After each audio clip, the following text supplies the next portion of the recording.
From the opinion pages of the Wall Street Journal, this is Potomac Watch. Senator Joe Manchin says no to climate spending and tax increases as readers write in with questions on Roe v. Wade, the COVID-19 emergency, and Governor Gavin Newsom's presidential prospects.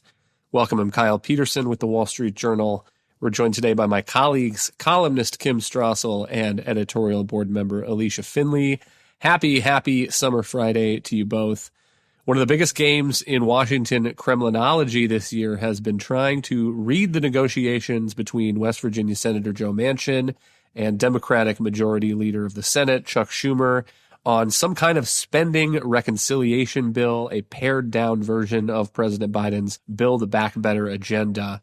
And the news this week here, reading a line from the Washington Post, Senator Manchin told Democratic leaders Thursday he would not support an economic package this month that contains new spending on climate change or new tax increases targeting wealthy individuals and corporations, marking a massive setback for party lawmakers who had hoped to advance a central element of their agenda before the midterm elections this fall.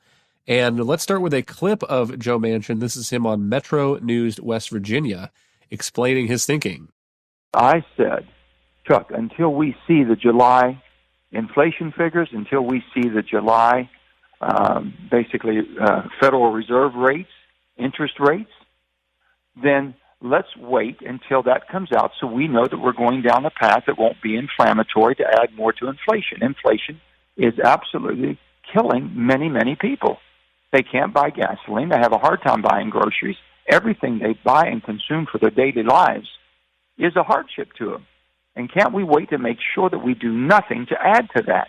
And I can't make that decision on taxes of any type and also on the energy and climate because it takes the taxes to pay for the investment in the clean technology that I'm in favor of. But I'm not going to do something and overreach that causes more problems. Kim, what's your read of the importance of this statement here this week by Joe Manchin? Well, first of all, let's just talk about what Joe Manchin says he's still willing to do, because everyone's talking about what he won't do. He still has left on the table an openness to imposing a new Medicare drug pricing regime that would raise or supposedly save the U.S. government by some estimates about $280 billion. And he's willing to take some of that and use it for a Democratic priority, which is to extend some Obamacare provisions that are due to expire at the end of the year. He's also told Democrats that he's willing to revisit this issue in September after he has seen the latest inflation reports and he gets a better sense of that. It is nonetheless a huge blow to Democrats who've been demanding a bigger plan. They obviously have been holding out this reconciliation bill. It's a special budget vehicle that allows them to pass something with just 51 votes. They've been trying to cram as much as they can into it. Obviously, Build Back Better collapsed last year. This was already a slimmed down thing. Climate activists are very furious about this because they were looking for a big climate peace. There are Democrats who were also very eager to raise taxes to make a statement about going after wealthier Americans. This does make it a lot harder, I think, just because, as everyone understands, September is getting closer to an election and people begin to get nervous about doing big pieces of legislation then.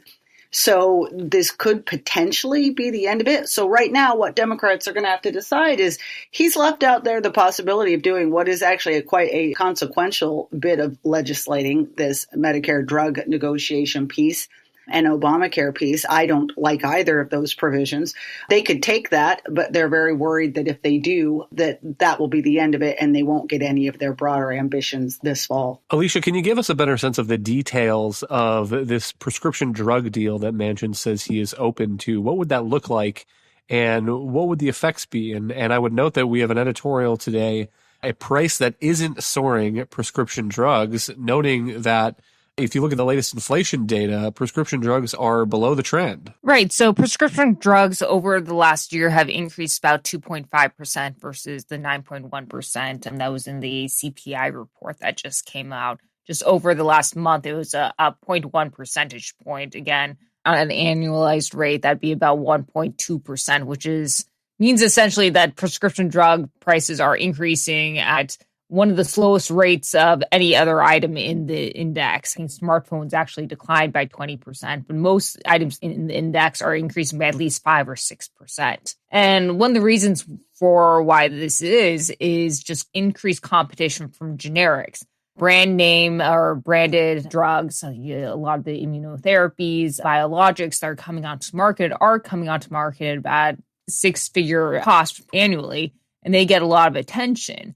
But there actually aren't that many patients that use these drugs. They have a very small patient population. So actually what's been happening is you've gotten more generics coming in and competing against more highly utilized drugs, for high cholesterol, statins, high blood pressure, and such. And these are putting downward pressure on the overall prices. So really, while Democrats like to talk about this and like to flog big pharma, this is actually a place where, competition is working in the markets. There isn't a huge amount of inflation. Just to shift gears a little bit, what Democrats want to do with this bill is to impose price controls, at least through the Medicare. Schumer and Manchin have reportedly agreed to a deal that would allow, or actually would require, Medicare to negotiate prices for some of the most expensive drugs, starting with 10 and going up to 25 by the end of the decade. And the drug manufacturers, it'd basically be a take it or leave it deal. If they didn't go along with whatever Medicare says, the price that they're offered, they would get slapped with a 95% excise tax on their sales, basically making them a deal that they can't refuse here. Some of this money, this would purportedly raise some $280 billion, would go to fund a cap on out-of-pocket costs for Medicare, around $2,000. Currently, there's a donut hole. It gets very complicated.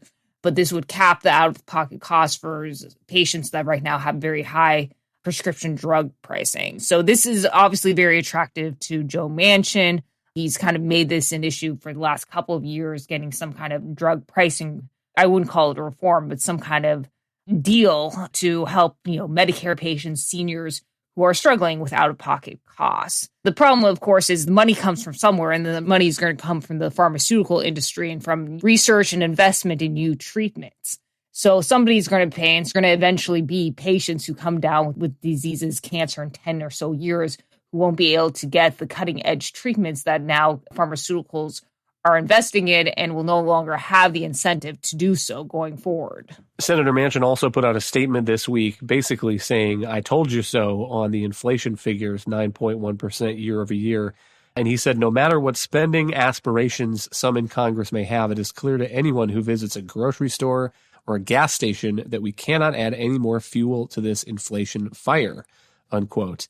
And the reference to the gas station there, I want to pick up on, because part of this deal, my understanding, Kim, was that what Manchin wanted was some reforms to allow more fossil fuel permitting, leasing, to help drillers, people get stuff out of the ground and into people's gas tanks, ease some of the regulatory burdens, and that would help the inflation problem. But if Manchin is now saying no to the climate spending and the tax increases, even if he still wants to do a drug deal, does that mean that some of these fossil fuel provisions that he wanted are probably out of the bill and not going to make it through reconciliation also? Yeah, this is the one downside of this is the Manchin negotiations. He's been very clear all along that he wants to lock in some guarantees for fossil fuel providers and distributors, which have been obviously under a huge assault by the Biden regulatory machine. And it looked as though Democrats were willing to concede to some of those, although in return for a great deal of spending on new green energy, as well as potentially they were trying to get him to go along with some kinds of restrictions as well, design punishments, as it were, to try to force producers and electricity generators to move more quickly to clean energy provisions. This is now likely off the table, at least for now. We'll see where it goes again in September. I think the thing that is more worrisome is whether or not the White House rebels over this. You had seen a little bit of better attitude toward the White House on a few things. For instance, there's a lot of discussion about how it might be more willing to greenlight this very big drilling project up in Alaska called the Willow Project. That was something that was also under discussion, I guess, in these talks.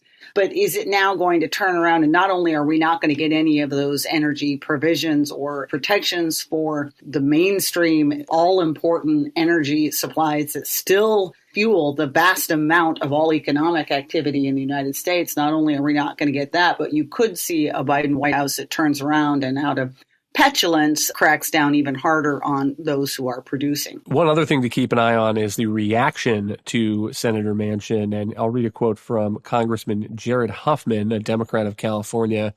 He says, it's important that every young person, every activist, the majorities of this country who are demanding climate action understand very clearly this is not the Democrats. This is one man named Joe Manchin. When it comes to the most important existential issue of our time, this man is a wrecking ball. Unquote. And I question whether putting that kind of pressure on Joe Manchin is really the wisest idea. For one thing, there has been occasional suggestion, invitation that he might be interested in joining the Republican Party. And for another, who is going to be the Democrat that can win West Virginia and replace him while keeping the majority leader in the Democratic hands? The other thing I wonder is whether, again, this is an instance of Manchin taking the heat for others in his caucus, being the shield for other moderate Democrats. And I would note another quote from Montana Democratic Senator John Tester this week.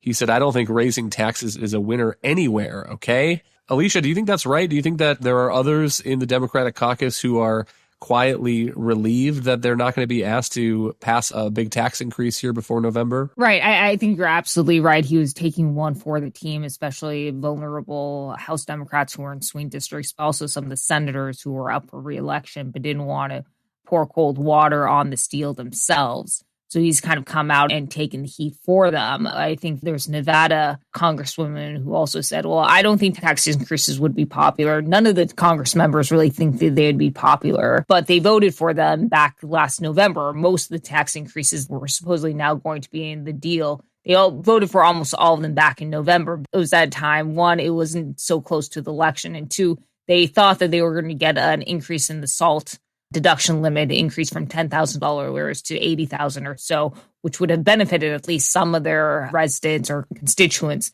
And many of them had actually run for Congress in 2018, 2020 on repealing or this deduction limit. So they thought well, maybe we can go along with some of the increases in taxes, including this 3.8% new net investment income or net investment tax on small business pass-through income, which would have pummeled a lot of their small businesses in their districts. But they thought, well, we could offset that with the SALT deduction by lifting the SALT deduction. Now it looks like they're not going to get the SALT, and they would be required to vote months before the election on an array of tax increases that would be unpopular with many businesses in their districts, everything from contractors, agriculture, bike shops, everything. They had actually nearly 200 businesses had written to the congressional leaders earlier this week, urging them to oppose this tax package that Schumer and Manchin were reportedly negotiating, because it would have represented about a $400 billion increase in taxes on small businesses, many of them family-owned, individually owned, that provide vital services and employ tens of millions of workers. So I think the Democrats, particularly in these swing districts, are very happy that Joe Manchin came out and opposed this so that they wouldn't be forced to walk the plank again a month or two before the election. I just add, I actually think that in some ways Chuck Schumer should be thanking Joe Manchin.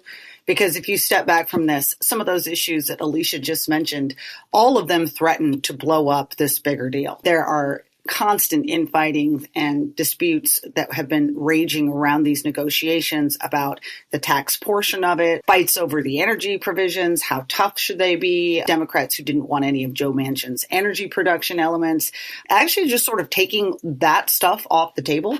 The reality is, and again, this is not something I'm happy about because I would rather not see this move ahead, but this question on Medicare prescription drug pricing and the Obamacare provisions, that's a hugely unifying issue in the Democratic Party. Most people can easily get on board with that. And if Schumer were to take that deal this month, they'd probably get it across the line pretty quickly. Hang tight. We'll be right back. You're listening to Potomac Watch from the Wall Street Journal.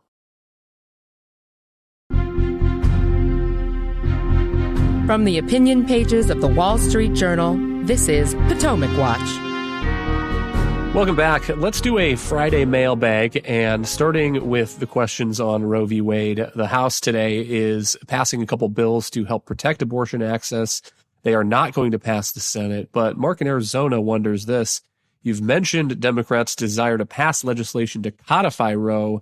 I understand the political efficacy of such a move for Democrats, but wouldn't any such legislation be ruled unconstitutional in accordance with the recent Dobbs decision? And Alicia, I wonder if you could tackle that. In the recent Dobbs decision, the court held that the constitutional is essentially neutral on the question of abortion. It doesn't say the abortion is illegal. It doesn't say that abortion should be legal, and therefore that this is a decision that's left to states. Now, Democrats are talking about essentially mandating that states would make abortion legal. But Congress doesn't have the authority under the Commerce Clause to ban abortion in the states. So I think there would definitely be a challenge there in terms of the issue of whether Congress or whether states could be required to provide access to these quote unquote abortion pills is another question, because the shipment, the distribution of these drugs are regulated by the FDA. And there is some grounds for federal preemption there. But abortion is really regulated by the states. It's a medical procedure, just like the doctors are regulated by state medical boards, and other procedures are regulated by the states. And so this is really under the state police powers rather than the Commerce Clause. Nord in Michigan asks, what are the implications for the court if the Dobbs leaker is never identified and removed? He adds, if the court proceeds into its next term having failed to deodorize this stench and the skunk is still somewhere in the woodpile, what sort of extraordinary judicial cautions might justices be obliged to adopt?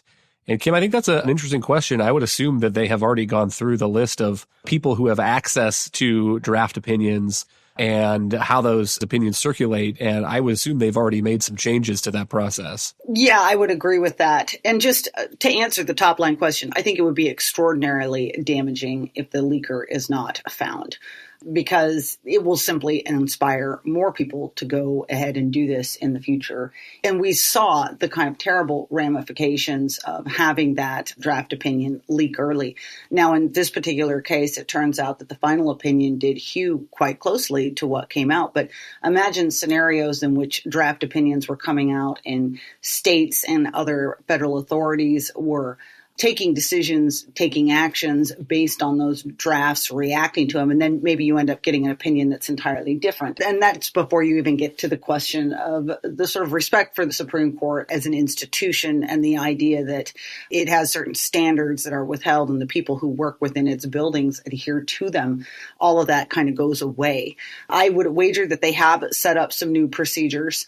A bigger question, and we probably won't know this until those investigating make some sort of an announcement, is how thorough were they in looking at it? And I would have they looked at the cell phones of clerks, et cetera? As we've said before, it is immensely difficult to find leakers, especially when you're talking about the federal government apparatus, which is huge.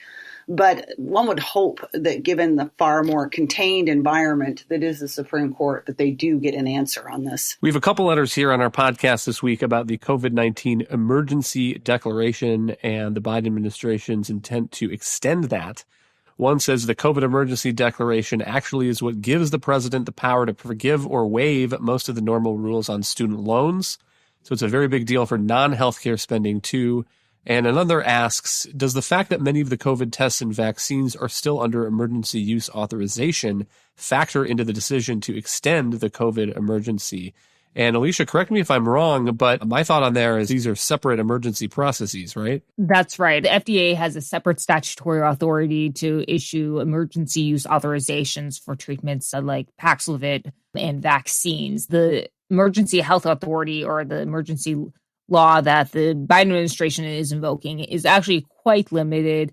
It's really to provide some kind of flexibilities in the Medicare, as well as in this case for Congress provided extra Medicaid bump, as well as supplemental food stamps and waive the work requirement, so long as the quote unquote public health emergency that HHS invoked was in effect. Again, the Trump administration invoked in January. There was the presumption that it would actually be over probably by December. Congress didn't realize that when it gave HHS the authority, that would basically be continued to or would be extended again and again, as it has been for the past 2.5 years. And I think it's, again, another lesson for Congress just not to give the executive all that much emergency discretion under emergency laws. Finally, one last question here on Governor Gavin Newsom's presidential prospects. And let's start with a piece of news.